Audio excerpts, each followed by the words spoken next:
The morning of February 16, 1943, began like so many others in New Guinea, thick with heat, rain, and the low growl of engines rising over the jungle. At Port Moresby, a formation of B-17 flying fortresses from the 64th Bomb Squadron lumbered down the coral runway bound for Rabaul.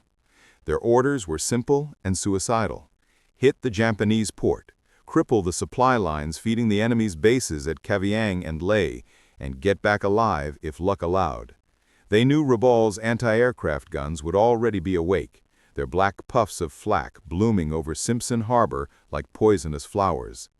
Among the crews there was an unspoken rule: if you went down in that water, you stayed there. It was too far, too dangerous, and the sea was never kind. At 8:30 hours, one of the B-17s, tail number 412432, took a direct hit to its number 2 engine. The propeller shattered, the wing caught fire, and the bomber began to lose altitude fast. The pilot, Captain Bill Thompson, tried to hold her steady, but at 5,000 feet, he knew it was over. "Prepare to ditch," he shouted. The fortress hit the sea off Kavieng in a thunder of foam and spray. Within minutes, it was gone, leaving only burning oil and 12 men fighting to stay alive in the open ocean. 200 miles to the south, in a humid tent near Dobodura, Lieutenant Nathan Green Gordon of the U.S. Navy's Patrol Squadron 34 leaned over a radio operator's shoulder as a faint SOS came through the static. B-17 down north of Kavieng. Survivors in the water. Need help. The signal broke, then returned, barely a whisper. Gordon glanced at the map pinned to the wall. Kavieng was deep in enemy territory, ringed with anti-aircraft batteries and patrol boats. "Nobody's getting in there," said Ensign Pat Tatum, his co-pilot. "Not in this weather." Outside, the sky was already darkening, the leading edge of a tropical squall rolling in from the Bismarck Sea. Gordon said nothing for a moment. He stared at the black line of the approaching storm, then at the photo of his wife pinned to the instrument board. "They're still out there," he said finally. "If we wait, they won't be." He turned to his crew. "We're going." Their aircraft, a PBY Catalina, sat moored in the lagoon, a giant silver bird with wings stretching 104 feet, twin engines gleaming through rain. It was slow, underpowered, and built for endurance, not heroics. But it could land on water, and sometimes that was enough. The crew scrambled aboard, Gordon at the controls, Tatum beside him, Chief Petty Officer Ralph DeBlanc on the engines, and radio operator Thomas Rhodes in the belly compartment. 2 gunners, Andy Nowak and Bill King, manned the waist blisters. The Catalina rose off the lagoon at 0945 hours, its wingtips slicing through curtains of rain. The weather worsened fast. Sheets of water lashed the cockpit windows, turning the horizon into a blur of gray. Lightning flashed across the sky, illuminating the endless churn of the sea below. The Catalina's engines groaned as they fought against headwinds that seemed to shove the aircraft backward. "We're not flying," Tatum muttered. "We're swimming in the air." Gordon's hands stayed steady on the yoke. He had flown patrols through monsoons before, but never into one this violent, and never with a mission like this. As they neared Kavieng, the clouds split just enough for a glimpse of land, dark jungle, pale beaches, and beyond them the skeletal shapes of Japanese ships anchored in the harbor. Smoke rose from gun emplacements.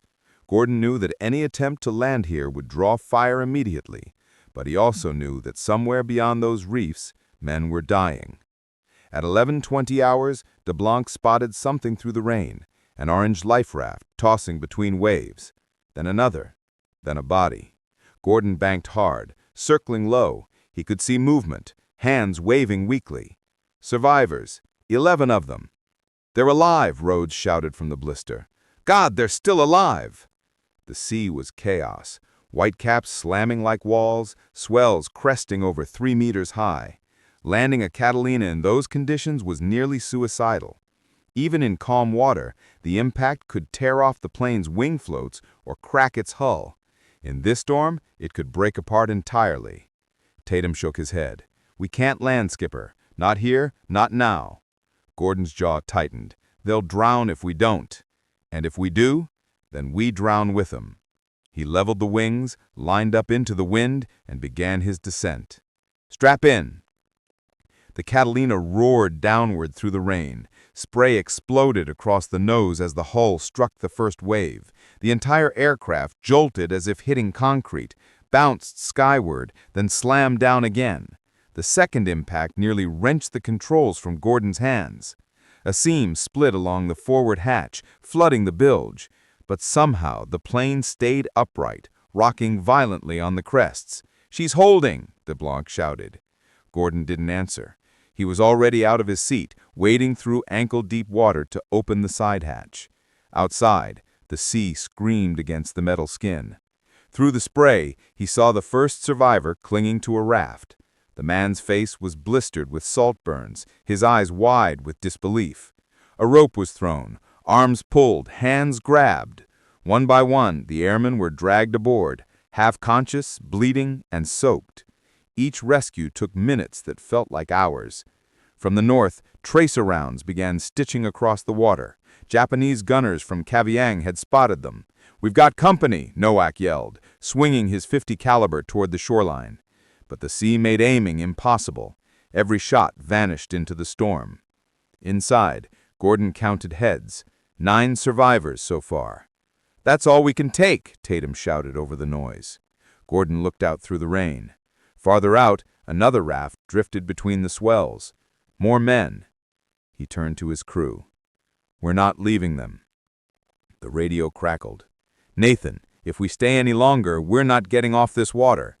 Gordon climbed back into the cockpit, eyes fixed on the horizon where waves rose like mountains. "Then we'll find a way," he said. "We always do." Outside, the storm roared louder, as if daring him to try. The sea wasn't done with them yet, and neither, it seemed, was Gordon done with the sea.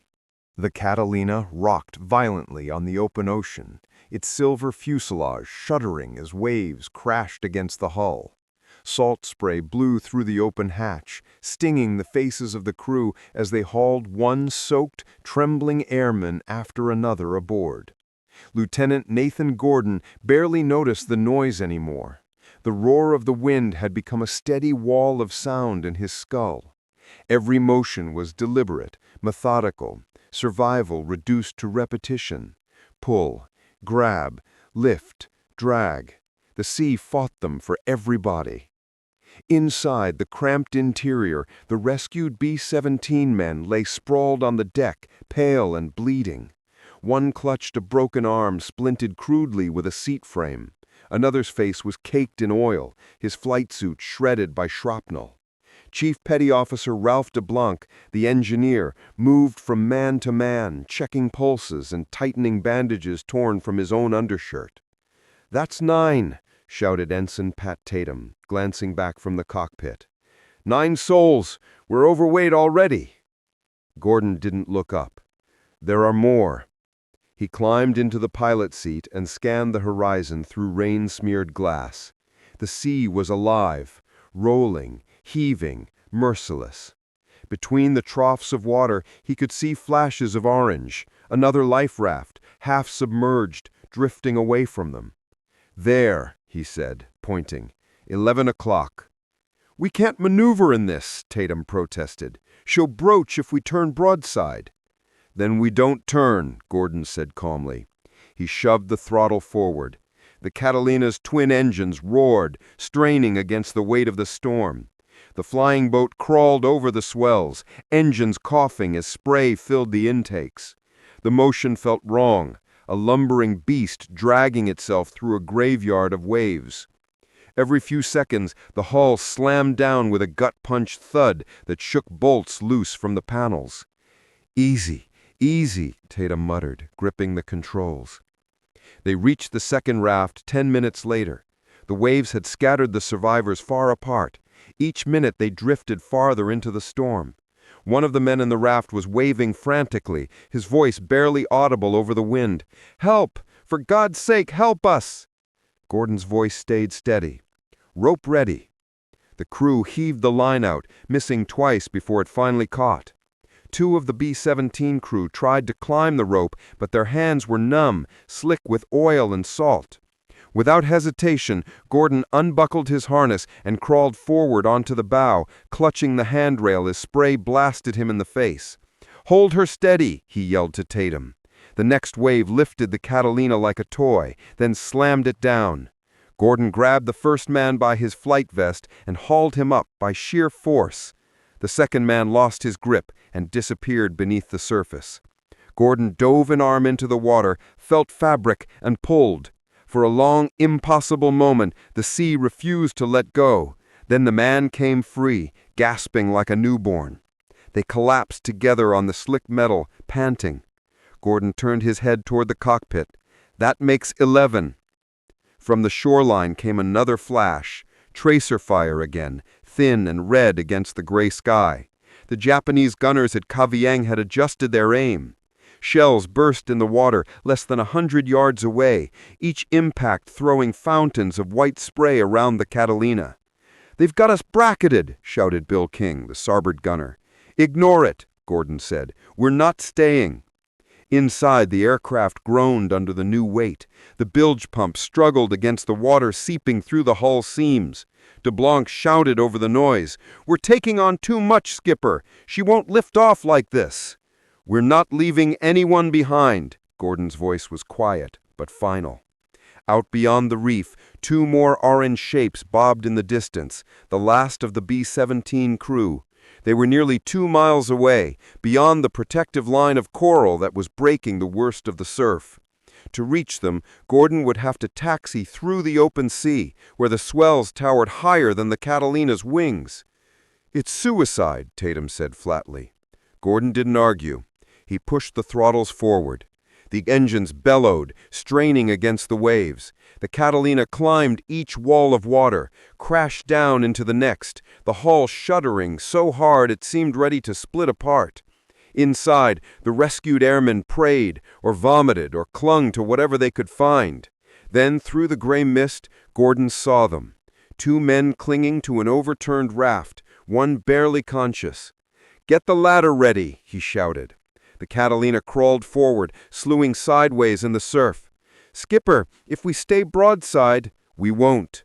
Timing the roll of the waves, Gordon turned the yoke hard left at the exact moment the next swell lifted the starboard wing. The Catalina spun in place, aligning perfectly with the wind, a move that should have been impossible in seas this rough. The tail swung clear, the nose pointed into the storm.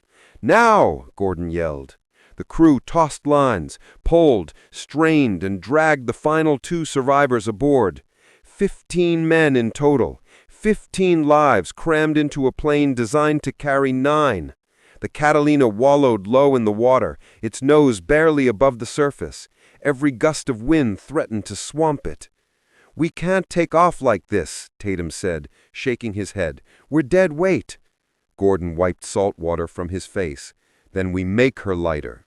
The crew went to work. Guns were unbolted and thrown overboard. Ammunition, radios, seats, anything not essential to flight was ripped out and dumped into the sea. Even the emergency rations went. The Catalina rose a few inches higher. It wasn't enough. Gordon studied the waves, calculating distances in his head. The ocean around Kavieng was a trap. Reefs to the north, enemy guns to the east, open water beyond the storm. They may have had 1,000 feet of relatively calm swell before the reef line. To get airborne, they'd need more than double that. Tatum looked at him. "We're not going to make it, are we?" Gordon didn't argue. He eased the throttles forward until the engines screamed at full power.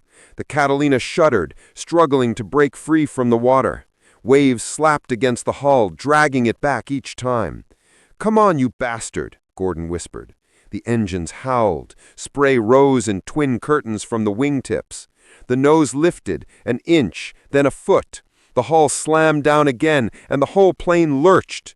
"Too heavy," DeBlanc shouted. "We'll never clear the reef." Gordon gritted his teeth. "We don't need to clear it. We just need to ride it." He angled the plane toward a rising swell, one last desperate gamble. As the wave lifted them, he pulled back on the yoke with everything he had. The Catalina rode the crest, surged forward, and, for a single impossible moment, the drag vanished. The sea fell away beneath them. The wings bit into the air. "We're flying!" Tatum cried.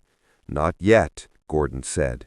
The altimeter crept past 50 feet, then 100. Another burst of flak erupted behind them, harmless now. The Catalina climbed into the clouds, carrying 15 souls out of hell. Behind them, the storm raged on, swallowing the sea that had nearly claimed them all. For a few long, shuddering seconds after leaving the waves, the Catalina seemed unsure whether it wanted to be a plane or a ship. The engines screamed at full power, straining against their mounts, the wings flexing under the brutal weight of waterlogged fuselage and human cargo. Lieutenant Nathan Gordon could feel every vibration through the control column, a deep mechanical tremor that ran straight into his bones. Behind him, 15 men were packed shoulder to shoulder, soaked, bleeding, barely conscious. The smell of fuel, salt, and sweat mixed into something sharp and raw. They had done the impossible, lifted off from a storm-torn sea under enemy guns, but they weren't safe, not yet. The Catalina was overloaded by nearly 2 tons. Its climb rate was almost 0. Every gust of wind felt like a hand trying to push them back down into the ocean. "We're wallowing, Skipper," Ensign Pat Tatum said, voice tight. "If we lose an engine—" "We don't lose engines," Gordon cut in. "Keep her nose up." The instrument needles jittered from the turbulence. The altimeter barely ticked upward. 150 feet, 200, 250. That was all. If either Pratt & Whitney faltered, they'd stall and fall straight into the Bismarck Sea. Gordon eased back the throttles a fraction. Not too much, just enough to stop the propellers from overspeeding. The Catalina steadied slightly. Below, the gray expanse of water rolled endlessly, flecked with white foam. To the north, the dark line of Kavieng receded behind them, a place now hidden by rain and fire. Through breaks in the clouds, flashes of muzzle fire glimmered like distant lightning. The Japanese gunners were still searching the storm for their target, unaware that the flying boat they'd tried to kill was already climbing into the clouds above them, carrying their former victims. "Status," Gordon called over his shoulder. Chief Petty Officer Ralph DeBlanc crawled up from the waist compartment, face blackened with oil. "Bilge pumps are working, but we've got leaks along the keel," he shouted. "We'll have to keep her light or she'll swamp before we get home." "How light?" DeBlanc gave a half grin. "Light enough that maybe you throw me out first." It was gallows humor, the kind men used when they had nothing left to lose. Gordon allowed himself the faintest smile. "Not today, Chief." The Catalina pushed on through the storm, climbing slowly, engine temperatures creeping toward the red. Fuel burn was enormous. They'd been airborne less than 20 minutes and already used a quarter of their reserve. Gordon did the math silently. At this rate, they'd never reached Obadura or Samurai, their nearest friendly bases. But turning back was unthinkable. At 12:15 hours, the first survivor stirred, a bombardier named Harold Wilson, his head bandaged, eyes unfocused. Where are we?" he rasped. "Alive," Gordon said simply. Wilson blinked, trying to understand. "You came for us?" Gordon kept his eyes on the horizon. "Somebody had to." The storm didn't ease. In fact, it worsened. Sheets of rain swept across the cockpit, hammering the plexiglass canopy like gravel. Lightning crackled above the wings. Every few seconds, the altimeter needle dropped 20 feet, then bounced back up. The crew had stopped talking. Even the rescued airmen sat silently now, listening to the groaning metal around them. The Catalina was never built for speed or grace. It was built for endurance, for stubbornness. And right now, stubbornness was all that kept them in the air. As they crossed the first 100 miles south of Kavieng, the radio came alive with bursts of static. Thomas Rhodes, the radio man, fiddled with the dials, trying to punch through the interference. "HQ, this is Catalina Black Cat 35, reporting rescue of downed B-17 crew, 15 survivors aboard, returning south. Request weather and position fix." Only static replied. Then, a faint voice crackled back. "Dobadura Control. 3-5, we copy. You're deep in a cyclone cell. Head due south-southeast. Winds 40 knots. God help you." Rhodes turned to Gordon. "They said cyclone." Gordon didn't answer. The word hung in the air like a curse. Overloaded, low on fuel, leaking, and now flying into the heart of a tropical cyclone. The Catalina's wings shook so violently that rivets popped like gunfire. The compass spun erratically. The horizon vanished completely. They flew blind in a gray tunnel of rain. Tatum glanced at the gauges, then at Gordon. "She can't take this much longer. She'll take it as long as we need her to," Gordon said. His knuckles were white on the yoke. Minutes stretched into hours. The ocean below rose and fell like a living thing, heaving under the storm's breath. Gordon found himself talking quietly to the plane. "Easy, girl. Just a little further." At 14:10 hours, a warning light flickered. Left engine oil pressure dropping. DeBlanc was already moving, crawling through the narrow fuselage to check lines and pumps. "Oil coolers half blocked with salt spray. I can bypass it, but she'll run hot." "Do it," Gordon said. "We've got no choice."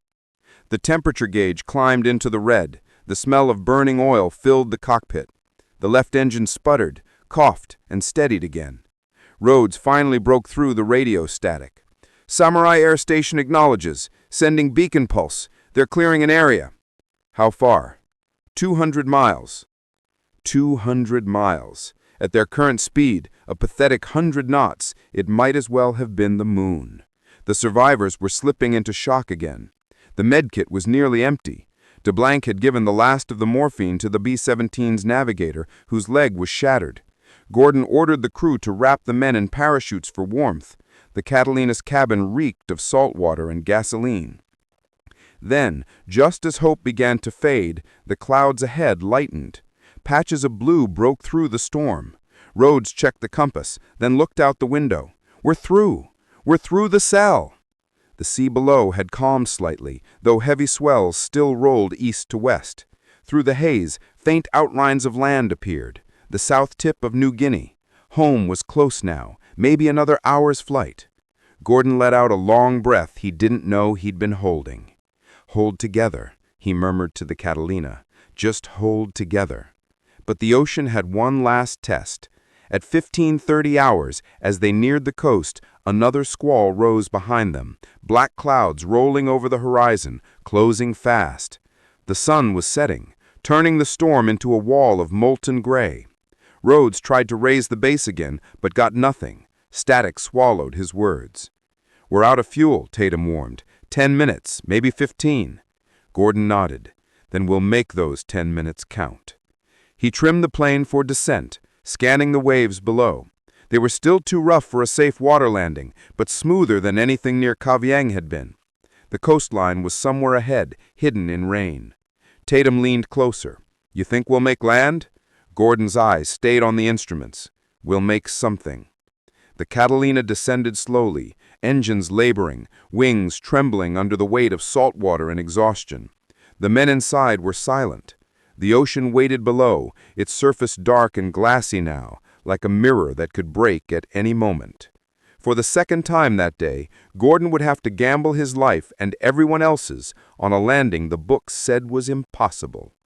And as the Catalina began its slow, desperate glide toward the waves, the world outside turned to silver, sky and sea blending into one, as if daring him to find the line between life and death one more time. The Catalina dropped through the clouds like a wounded bird, its engines coughing and wheezing, the horizon vanishing in sheets of silver rain.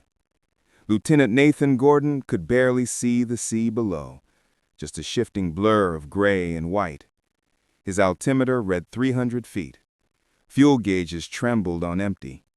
Behind him, 15 men waited in silence, soaked and shivering, watching rivulets of water crawl down the fuselage walls. The aircraft felt impossibly heavy now, sagging under the weight of exhaustion and humanity. "We've got to put her down, Skipper," Ensign Pat Tatum said quietly. Gordon nodded once. "We'll try to make Samurai. If we can't, we make it here." The radio sputtered again, Rhodes trying to raise the base. Only static. The electric whine of overworked generators filled the cockpit. "We've lost beacon signal," Rhodes shouted. "They can't hear us." "Then they'll see us," Gordon said, adjusting the flaps. He banked the Catalina southward. Through a thin break in the rain, the crew glimpsed the dark shape of a coastline, New Guinea. They were close. Closer than they had any right to be. But the weather was closing again, a final wall of storm curling over the ocean like a living thing determined to pull them back. 5 minutes of fuel left, DeBlanc called from the waist compartment. After that, we're swimming. Gordon's hands gripped the controls so hard his knuckles turned white. "Gear up, flaps 30, ready to ditch as we have to." The Catalina descended into the storm, wind tearing at its wings. The engines screamed in protest. Rain pelted the cockpit so hard it sounded like machine gun fire. The altimeter spun, 100 feet, 50, 20. "Now!" Gordon shouted. He pulled the nose up slightly, leveled the wings, and braced. The hull slammed into the ocean with a violence that defied imagination. The impact threw men from their seats, ripped gear loose from the walls. Water blasted through the seams, drenching everything. The aircraft bounced once, twice, then settled with a long, groaning skid. Gordon's forehead hit the control yoke. He blinked, tasted blood, and looked up. The engines were still turning, coughing weakly. They were down, alive. "All right," he gasped. "Pump her dry. Keep her afloat." The waves rocked the Catalina like a cradle of chaos. Outside, the sea hissed and foamed, but it was calmer than before, calm enough to survive. The men inside were silent for a long time, their faces lit by the dim red glow of the emergency lights. One of the rescued B-17 crewmen whispered, "We're still alive?" "You are," Gordon said softly. "All of you." Tatum laughed once, a sharp, broken sound that turned into a sob. "You mad son of a gun, you actually did it!" "Not yet. We still have to make it home." They taxied slowly toward the faint outline of the coast, the hull grinding against the swells. The engines sputtered out one by one, until only silence remained. Just wind, rain, and the creak of metal. They drifted for an hour before the storm began to die. When the clouds finally broke, the world was washed in pale gold. The sun dipped low, turning the ocean into a sheet of liquid light. Ahead lay the green shadow of New Guinea, the mountains rising like sentinels. "There," Rhodes said. "That's Samurai Island. We made it." The Catalina glided toward the sheltered inlet, waves softening as they passed the reef. Fishermen on the shore dropped their nets and stared as the great silver-flying boat limped in from the horizon, bullet-scarred and half-sunk. Gordon guided her toward the shallows, the keel scraping sand as the aircraft settled. The water was waist-deep when the crew opened the hatch. Fresh air flooded in, cool and sharp. Gordon climbed down first, helping each man out one by one. The rescued airmen stumbled onto the beach, some weeping, some laughing, all of them too weak to stand for long. On the sand, Gordon finally let go of the yoke still clutched in his mind. His arms trembled uncontrollably.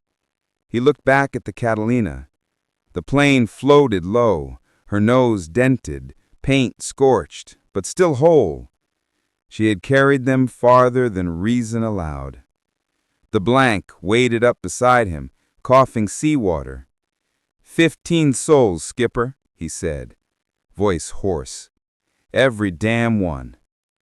Gordon stared at the horizon, the gray wall of the retreating storm, the ocean that had tried to kill them and failed. He said quietly, "Make that 16.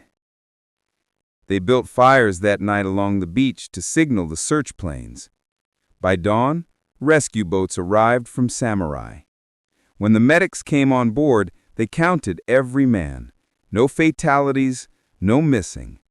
Against every law of physics and probability, Nathan Gordon and his crew had brought everyone back. As he sat on the sand, wrapped in a blanket, Gordon heard one of the medics whisper, "Nobody lands in that sea. Nobody survives that storm." Gordon didn't answer. He was staring at the Catalina, her wings catching the morning light like the arms of something ancient and defiant. "She did," he said quietly.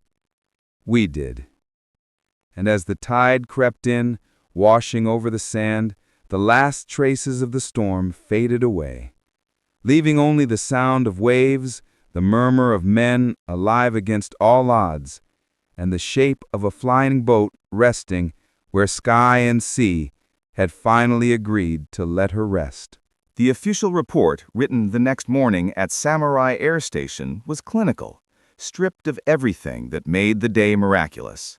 It read, Lieutenant J.G. Nathan Green Gordon, USN, Patrol Squadron 34, rescued 15 crew members of a downed B-17 under heavy enemy fire and severe weather conditions, landing and taking off 3 times in hostile waters north of Kavieng. There was no mention of the 30-foot swells, the smell of burned oil, or the way the Catalina screamed when its hull hit the sea. The report couldn't capture what it felt like to stand in a storm and choose to land anyway. But the men who lived it never forgot. For days, the story spread quietly through the Pacific bases, from Dobadora to Port Moresby, from carrier decks to jungle airstrips. Pilots read it aloud in mess tents, like a myth retold around a campfire. "He landed a flying boat in a hurricane," they'd say. "Under fire, 3 times." The words were always followed by silence, then disbelief, then a kind of reverence. Back in New Guinea, Gordon's crew returned to patrol duty as if nothing had happened. The Catalina had been patched with new aluminum panels and carried on her nose a small piece of hand-painted lettering, Arkansas Traveler. The name was Gordon's idea, a nod to his home state and to the plane that had traveled farther than any reasonable machine ever should.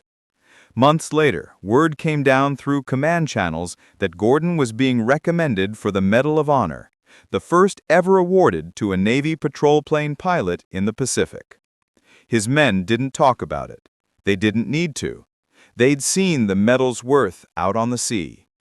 On October 8, 1944, in a quiet ceremony at the White House, President Franklin D. Roosevelt stood before Gordon in his dress whites. The room was filled with admirals, correspondents, and photographers, but for Gordon, it might as well have been the cockpit of his Catalina again. The hum of engines still in his ears, the faces of the rescued still fresh in his mind. Roosevelt smiled as he pinned the blue ribbon around his neck. "Lieutenant Gordon," he said, "few men have ever fought both nature and the enemy in the same hour, and won against both." Gordon simply nodded. "Thank you, sir." After the war, he went home to Morrilton, Arkansas, where parades lined the streets and church bells rang for their returning hero. He rarely spoke about the rescue. When people asked, he'd say, "I just did my job." He became a lawyer, then a judge, and later the governor of Arkansas. But in every office he ever held, there was always a small framed photograph on his desk, the Catalina on the beach at Samurai, her hull battered, her wings drooping, and a line of exhausted men standing beside her. The citation for his Medal of Honor described conspicuous gallantry and intrepidity at the risk of his life above and beyond the call of duty. But for Gordon, it was never about duty.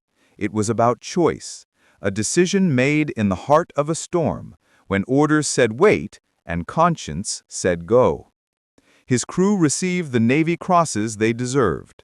Pat Tatum, Ralph DeBlanc, and Thomas Rhodes all returned home alive. DeBlanc would later tell a reporter, "That day, the ocean was the enemy. The plane, the storm, they all wanted to kill us. But Nate just wouldn't let them." The PBY Catalina, that ungainly flying boat once considered obsolete, went on to serve in every ocean of the war, from the Atlantic's U-boat hunts to the blacked-out night raids of the Black Cats. But among thousands of missions, none became legend quite like Gordon's. His flight proved that courage wasn't about speed or power, it was about defiance, about taking a machine meant for endurance and turning it into salvation. In the decades that followed, the Navy changed. Jets replaced propellers, satellites replaced radio beacons.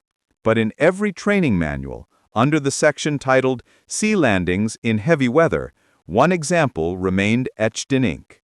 VP-34, Lieutenant J.G. Nathan G. Gordon, February 16, 1943.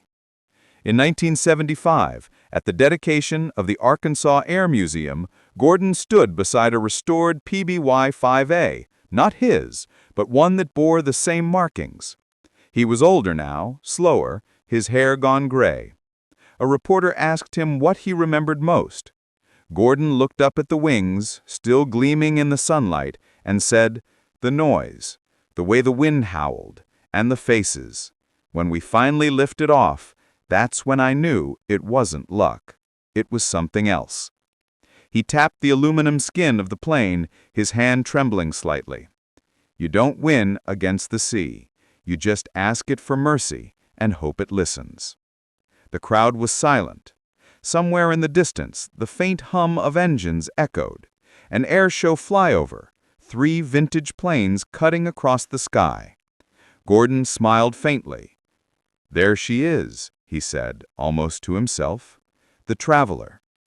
When he passed away in 2008, aged 92, his Medal of Honor rested atop his coffin, polished and blue, the same color as the sea he once defied.